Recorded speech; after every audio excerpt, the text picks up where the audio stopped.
துரித உணவுகள் அப்படிங்கிற பேரில் இன்றைக்கி நம்மளுடைய உணவு முறையே மாறிட்டதுனால ஆரோக்கியத்துக்கு நிறைய பல பிரச்சனைகளாக வர ஆரம்பிச்சிட்டு, குறிப்பாக நிறைய நோய்கள்லாம் வர ஆரம்பிச்சிட்டு, வயசு வித்தியாசமே இல்லாமல் எல்லாருக்குமே இன்றைக்கி டயபிட்டிஸ், ஹார்ட் அட்டாக்னு நிறைய பல நோய்கள்லாம் வரதுக்கு காரணமே இந்த உணவு முறை தான்.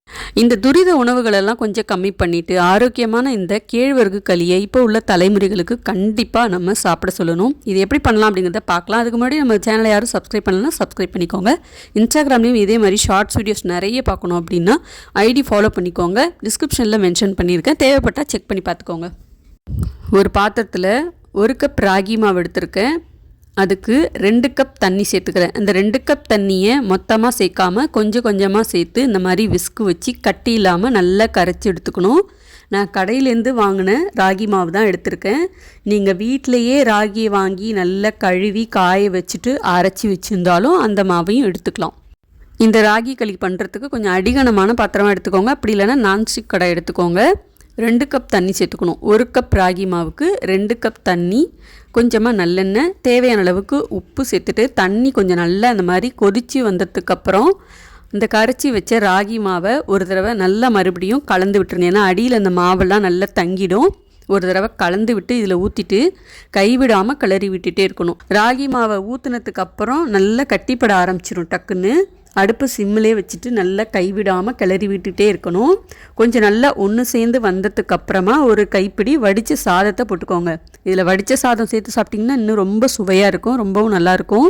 நீங்கள் தேவைப்பட்டால் இதில் போட்டுக்கலாம். இதுக்கப்புறம் இதை கைவிடாமல் கிளறி விட்டுட்டே இருக்கிறது தான் நம்மளோட வேலை. அடுப்பு தீயை நல்லா குறைச்சி இந்த மாதிரி வச்சுக்கோங்க. நல்லா மரக்கரண்டி யூஸ் பண்ணிங்கன்னா உங்களுக்கு கிளறதுக்கு நல்ல வசதியாக இருக்கும். இந்த மாதிரி நல்லா கைவிடாமல் கிளறிட்டுட்டே இருங்க.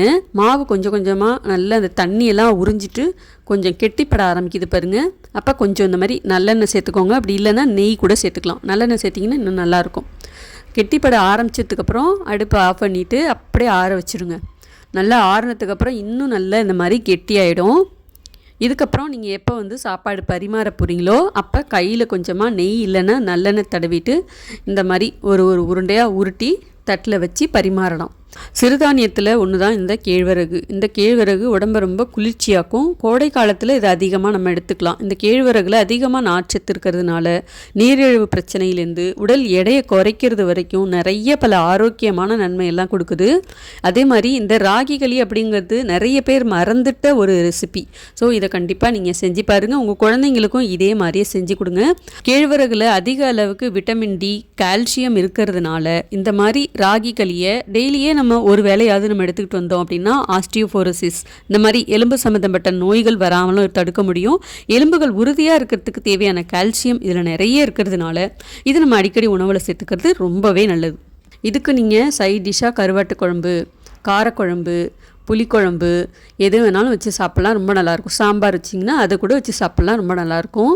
கருவாட்டு குழம்பு ஏற்கனவே நம்ம சேனலில் போஸ்ட் பண்ணியிருக்கேன், அது வேணால் செக் பண்ணி பாருங்கள். நான் லிங்க் வேணாலும் கொடுக்குறேன். இதுக்கு நான் பார்த்திங்கன்னா வெண்டைக்காய் புளிக்குழம்பு வச்சுருந்தேன். அது முத நாள் வச்சு அடுத்த நாள் வச்சுருந்து சாப்பிட்டா ரொம்ப நல்லா இருந்துச்சு. இந்த வெண்டைக்காய் புளிக்குழம்பு அடுத்த வீடியோவில் நான் உங்களுக்கு போஸ்ட் பண்ணுறேன். கேப்பக்களி, கேழ்வரகு களி, ராகி களி இந்த மாதிரி சொல்லப்படுற இந்த களி ரெசிப்பியை நீங்களும் கண்டிப்பாக ட்ரை பண்ணி பார்ப்பீங்கன்னு நினைக்கிறேன். இந்த ரெசிபி உங்களுக்கு பிடிச்சிருந்ததுன்னா மறக்காமல் லைக் பண்ணிவிட்டு அப்படியே நம்ம சேனலையும் சப்ஸ்கிரைப் பண்ணிக்கோங்க. இன்ஸ்டாகிராம் ஐடியும் மறக்காமல் ஃபாலோ பண்ணிக்கோங்க. அடுத்து வேறு ரெசிபியில் பார்க்கலாம். பாய்.